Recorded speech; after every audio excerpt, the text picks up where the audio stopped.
मात्र एक कदम और बचा है आपके सपनों की ओर। सिर्फ 10 दिन बचे हैं और ये वही 10 दिन हैं जो आपको आपके सीएस की जर्नी के पास पहुंचाएंगे। तो बच्चों, हम बात कर रहे हैं सीएसईटी के एग्जाम की स्ट्रैटेजी की, कि उन 10 दिन में, एग्जाम में सिर्फ 10 दिन बचे हैं, इन 10 दिन में हमें क्या स्ट्रैटेजी फॉलो करनी चाहिए कि हम मैम बहुत अच्छा स्कोर ले आए और बहुत अच्छे मार्क्स से हम पास हुए। आज बात करते हैं इस स्ट्रैटेजी की। तो सबसे पहले आपको अपने सब्जेक्ट की मास्टरी करनी होगी। जरूरी नहीं है आप हर सब्जेक्ट की मास्टरी करिए, जरूरी नहीं है जितना अच्छा आपका बिजनेस कम्युनिकेशन हो उतना ही अच्छा आपका क्वांटिटेटिव एप्टीट्यूड भी हो, ऐसा बिल्कुल जरूरी नहीं है। और बेटा ऐसा कोशिश भी मत करिएगा कि अरे ये भी नहीं आता हमको, वो भी नहीं आता, वो भी नहीं आता, तो पहले जो हमको नहीं आता है हम वो पढ़े। नहीं, बिल्कुल मत करिएगा। जो आपको सबसे अच्छे से आता है सबसे अच्छे से उसको रिवाइज करिएगा, क्योंकि वही आपको सबसे ज्यादा मार्क्स स्कोर करवाएगा। जैसे कि बिजनेस कम्युनिकेशन बहुत स्कोरिंग है और बच्चों को बहुत ज्यादा पसंद है, आपको बिजनेस कम्युनिकेशन बहुत अच्छे से पास करना है, बहुत अच्छे से पढ़ के जाना है, ताकि आप उसमें सबसे ज्यादा स्कोर कर पाए और आपका स्कोर कार्ड बहुत अच्छा हो जाए। दूसरी चीज, इतना हमको हर सब्जेक्ट में पढ़ लेना है कि हमारे 40% तो हर सब्जेक्ट में आ ही जाए। कोई अगर हमको सब्जेक्ट थोड़ा कम अच्छा आता है तो हमें इतना उसमें आना चाहिए कि 40% के ऊपर तो हमारे आ ही जाए। ठीक है।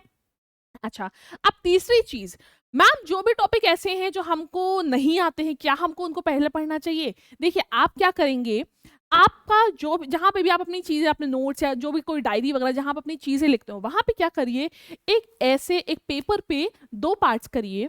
उस पे लिखे एक जगह जहां पर आपके कौन से सब्जेक्ट के कौन से टॉपिक्स आपको आते हैं बहुत अच्छे से, और दूसरी जगह लिखिए कौन से सब्जेक्ट के कौन से टॉपिक आपको नहीं आते हैं। उसके बाद में मान लीजिए आप एक दिन में आप या 2 दिन में मान लीजिए आप एक सब्जेक्ट खत्म कर रहे हैं। अब 2 दिन में अगर आप एक सब्जेक्ट खत्म कर रहे हैं तो आपको वो करना है, 2 दिन में एक सब्जेक्ट खत्म करना है, साथ ही उस सब्जेक्ट के जो टॉपिक आपको नहीं आते हैं आपको 2-2 करके वो टॉपिक्स पढ़ने हैं। समझ आ गया? मतलब हमको मिक्स एंड मैच करके पढ़ना है। हमको जो आता है वो तो पढ़ना ही पढ़ना है, वरना उसका रिवीजन हम कब करेंगे? तो वो पढ़ना है, और साथ ही साथ हमको जो नहीं आता है वो भी टॉपिक हमको साथ ही में पढ़ते रहना है। मान लीजिए हमने आधा दिन जो आता है वो पढ़ा, फिर बचे आधे दिन में हमने वो पढ़ा जो हमको नहीं आता है। इस तरीके से आपकी प्रिपरेशन होती चली जाएगी, साथ ही साथ आपका रिवीजन पार्ट भी होता चला जाएगा। अच्छा, नेक्स्ट चीज क्या आती है, मॉक टेस्ट। हमको एक मॉक टेस्ट रेगुलर देना है, प्रॉपर सॉल्व करके और उसको एनालाइज करना है। इसका मैम क्या मतलब हुआ, एनालाइज करना है। मॉक टेस्ट तो हम रोज सॉल्व करते हैं, नॉर्मल जैसे हम सॉल्व करते हैं कि ठीक है सारे हमने आंसर्स मार्क कर दिया, अपना फाइनल स्कोर चेक कर लिया और अपने पास रख लिया। ये सॉल्विंग नहीं करनी है। हमको क्या करना है, मॉक टेस्ट को हमने सॉल्व किया, उसके आंसर्स फिर बाद में चेक करें। उसके बाद हम हर एक क्वेश्चन पे गए, चाहे सही क्वेश्चन है चाहे गलत क्वेश्चन है, हर एक क्वेश्चन पे गए और हमने क्वेश्चन को पूरा पढ़ा, और उसके बाद हमने देखा अच्छा ये आंसर था, क्वेश्चन का मतलब क्या है, ये मतलब है, आंसर है उसका ये। और जैसे फॉर एग्जाम्पल मान लीजिए इंग्लिश का क्वेश्चन है, सिनोनिम पूछा गया किसी वर्ड का, हमने क्या किया, वर्ड पढ़ा, उसका हमने आंसर मार्क कर दिया।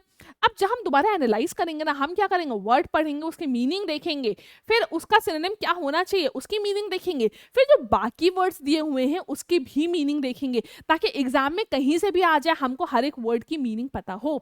इस तरीके से हम हर क्वेश्चन में करेंगे कि अगर कोई भी क्वेश्चन, स्पेशली इंग्लिश वगैरह में ये ज्यादा होता है, कोई भी क्वेश्चन दिया हुआ है तो उसका सही आंसर क्या होगा और बाकी ऑप्शंस का मतलब क्या है। या मान लीजिए कई बार ऐसा होता है कि एक पर्टिकुलर वर्ड, मान ली बिजनेस टर्मिनोलॉजीज है, एक पर्टिकुलर वर्ड दे दिया कि इसका मतलब बताइए क्या है, इस पर्टिकुलर वर्ड का मतलब या डेफिनेशन क्या है। फिर हम बाकी ऑप्शंस पे भी जाएंगे कि बाकी जो डेफिनेशंस दी हुई हैं वो किसकी किसकी दी हुई है। इसको कहते हैं analysis of the question paper. Okay, अच्छा, अब नेक्स्ट चीज हमारी क्या आती है, हमको ई बुलेटिन्स पिछले 6 महीने के जो आईसीएसआई की वेबसाइट पे दिए हुए हैं वो हमको ई बुलेटिन सारे पढ़ने हैं, 6 महीने तक के अच्छे से प्रॉपर डिटेल में पढ़ना है। और हमको उसमें जो हाइलाइट्स हैं, जो भी उसमें इंपॉर्टेंट चीजें हैं वो साथ ही साथ मार्क करते जाना है, ताकि हमको पता चल पाए अच्छा इस चीज के ऊपर क्वेश्चन बन सकता है। जो भी मान लीजिए कोई फिगर्स दी हैं कि इस साल इतना डॉलर्स का मान लीजिए बिजनेस हुआ, इस सब की कोई भी फिगर्स दी हैं, कोई भी कीवर्ड्स दिए हैं, तो वो आपको अपना लेके चलना है, आपको उसको मार्क करते चलना है, ताकि आपको समझ आए कि क्या इंपॉर्टेंट है और साथ ही क्या नहीं इंपॉर्टेंट है। इतना सभी को समझ में आ गया। अच्छा, नेक्स्ट हो गया हमारा कि आपको बेटा रेगुलर लाइव क्लासेस हमारी जरूर से अटेंड करनी है, साथ ही साथ जो मैराथन्स हम यहाँ कंडक्ट करवाने जा रहे हैं वो आपको जरूर से अटेंड करनी है, क्योंकि उससे फायदा क्या होगा, लाइव क्लासेस में देखिए हम बहुत सारे क्वेश्चंस कवर करते हैं, मतलब आपका पूरा एक सब्जेक्ट आपका एक ही क्लास में कवर हो जाता है। कई सारे क्वेश्चंस करते हैं, साथ ही क्वेश्चंस का एक्सप्लेनेशन होता है, तो बहुत सारी चीज़ों का रिवीजन आपके अपने आप ही हो जाता है। इसीलिए आपको लाइव क्लासेस ज़रूर करनी है एंड रिवीजन उससे आपका होता जाएगा। साथ ही मैराथन्स हमारी स्टार्ट होने वाली है, वो भी आपको ज़रूर अटेंड करनी है। कोशिश करिएगा आप लोग लाइव ही करें, रिकॉर्डेड ना करें, क्योंकि देखिए जब हम लाइव करते हैं ना, तो मैं यहाँ पे आप लोग के लिए पोल स्टार्ट करती हूँ। जब भी हम पोल स्टार्ट करते हैं तो आपको एक क्यूरियोसिटी होती है कि हाँ चलो मैं ये आंसर करता हूँ या वो आंसर करता हूँ। अच्छा, कभी भी ऐसा होता है, जैसे आपने कई बार देखा होगा एग्जाम में या अपने स्कूल में, अगर कोई टीचर आपसे पर्टिकुलरली क्वेश्चन पूछता है और आप उसका गलत आंसर बताते हो, फिर टीचर उसका करेक्ट एक्सप्लेनेशन देती है, तो क्या होता है, वो चीज जब उस चीज का टीचर एक्सप्लेनेशन देती है जो क्वेश्चन आपसे पूछा गया है, वो क्वेश्चन का आंसर आपको हमेशा याद रहेगा। होता है ना ऐसा? तो बस यही चीज यहाँ पर भी होगी। जब आप ऑप्शन को मार्क करेंगे लाइव क्लास में, अब फिर आपको पता चला नहीं नहीं मैंने तो गलत आंसर मार्क किया है, तो फिर आप उसका सही आंसर जब मैं आपको बताऊंगी तो वो आंसर आपको हमेशा याद रहेगा। इसीलिए बेटा कोशिश करिएगा आप लोग लाइव क्लासेस ही करें एंड मैराथन्स ना सॉरी एंड मैराथन्स करें, बट लाइव ही करें। जितनी भी चीजें करें लाइव ही करें, रिकॉर्डेड को अवॉइड करिएगा जब तक बहुत जरूरी ना हो। ठीक है, तो ये बेटा कुछ मेन आपकी CSET के लिए स्ट्रैटेजीज थी। एंड ऑल्सो आपको मॉक टेस्ट जो CSET के जो ICSI की वेबसाइट पे है, उन मॉक टेस्ट को एक बार जरूर से देख लीजिएगा, क्योंकि जो आपका एग्जाम का लेवल आने वाला है वो उसी लेवल का मॉक टेस्ट के ऊपर होगा। ठीक है, तो उम्मीद है आपको ये 10 डेज की स्ट्रैटेजी अच्छे से एकदम क्लियर हो चुकी होगी। करंट अफेयर्स वगैरह अपने रेगुलर करते रहिएगा। अपने जो भी आपके करंट अफेयर्स का, हालांकि मैं अभी एक सेशन भी लेने वाली हूँ जिसमें हम 3 मंथ्स के पिछले प्रीवियस 3 मंथ्स के हम करंट अफेयर्स करवाएंगे, उसको भी जरूर से अटेंड करेगा। ओके, एंड एग्जाम में बिना किसी स्ट्रेस के जाइएगा, बिल्कुल भी टेंशन मत लीजिएगा।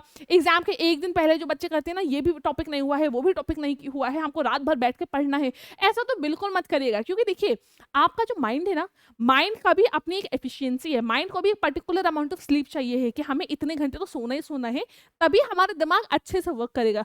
मान लीजिए आप एक रात तो जग गए कि हमें ये भी करना है वो भी करना है, बट जब आप एग्जाम में जाओगे ना, तो माइंड उतना एफिशिएंट ही नहीं रहेगा, उतना आप फ्रेश ही नहीं रहेगा, तो आपका सही की जगह आप गलत भी मार्क करके आ सकते हो, क्योंकि आपको उतने अच्छे से समझ ही नहीं आ रहा है। इसलिए एग्जाम के एक दिन पहले कोई लेट नाइट स्टडी नहीं होनी है।